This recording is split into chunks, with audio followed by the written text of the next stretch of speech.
It's not unusual to be loved by no one. Okay, escapism in modern entertainment. And is it good or bad? Okay. When I was a little younger than I am right now, my love for books and cartoons and movies encompassed my life. And it still does, and it was my driving passion. But when I started to question why the world around me wasn't as interesting as even the most boring of what I was reading or watching, I was a little more than disheartened, and I stopped leaving the house and became extremely lethargic.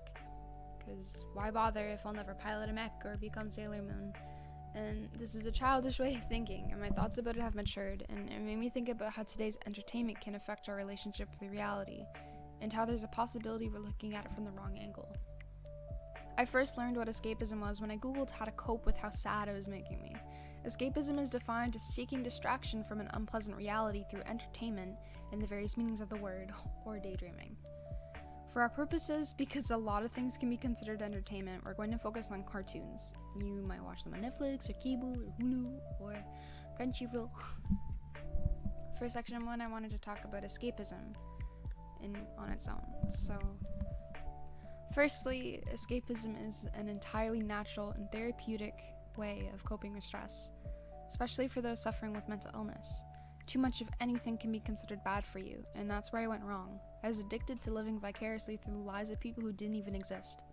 How society feels about escapism is kind of obvious though. Because entertainment activities like video games or cartoons are seen as a waste of time past a certain age, enjoying those things become harder and harder as you get older, and escapism has rather negative connotations attached to it because of this. I find that's part of the reason a lot of adults I know personally feel their lives are very gray. They restricted themselves from turning away from what an adult is supposed to look like. They don't allow themselves that reprieve. Ways of life can expire like milk, and that's the result of what evolution and innovation is, and cartoons have evolved. The first cartoon to our knowledge is a 1908 hand-drawn animation called Phantasmagorie, which was, by the way, a French animation created by Émile Cohl, depicting various simplistic figures and interesting transitions. Mediums and styles have expanded over time to make animation easier, but facing facts, anything worthwhile is never going to be easy. The first animation wasn't, and the last certainly won't either. And that's something I also learned while escaping myself. At some point while watching a show about a school club for students with psychic abilities and how utterly boring but enjoyable the show was, I realized something. An enjoyable life is a mindset. I started to adopt behaviors and affirmations from characters that inspired me. I still escape, but I use my escapism as a way of talking to my subconscious about what I want to do and where I'm neglecting myself in that way. I went to my first party yesterday, and I had so much freaking fun. And for the first time in my life, I'm finding that I'm capable of being an interesting person. I have friends who love me a lot, and I'm going on adventures that even 2 years ago I would have been utterly terrified to go on. And it's partly because I decided to use the daydreams and the shows that I use to escape from those kinds of fears to better my life. I'm still struggling with the more important bits, like responsibilities, but that isn't the daydreaming or my binge use of Crunchyroll. That's other things at play. But when escapism becomes a roadblock towards a better life, it's a result of mental illness, or specifically an addiction to an individual's chosen entertainment. Whether depression, anxiety, PTSD, or any number of disorders, it's attractive to bleed your mind into a world that isn't the one you're living in. Living in the creativity of a book or a cartoon and letting your own life deteriorate even further by neglecting it is when it becomes a problem. An example of escapism and illness is dysmorphia.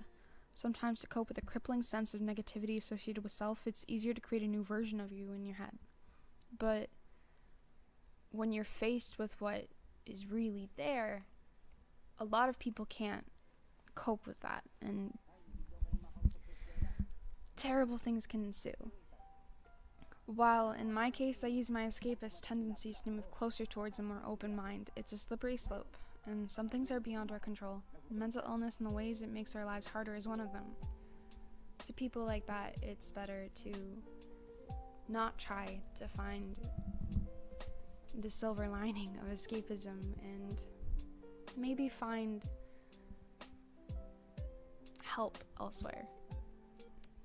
But to conclude this incredibly biased piece of work, it's my belief that escapism within cartoons is a completely normal and healthy way to relieve stress. And you can even find inspiring things to work into your life. It's an easy thing to abuse in a weak mind state, and compelling stories and cartoons are always being created. People always take things too far, but the stigma surrounding escapism and creative outlets isn't healthy either. It creates what's the word? An environment where people don't feel comfortable to alleviate their hurt and their pain in the way that feels best for them. And yep, this has been my pop culture project. Yes. And yeah.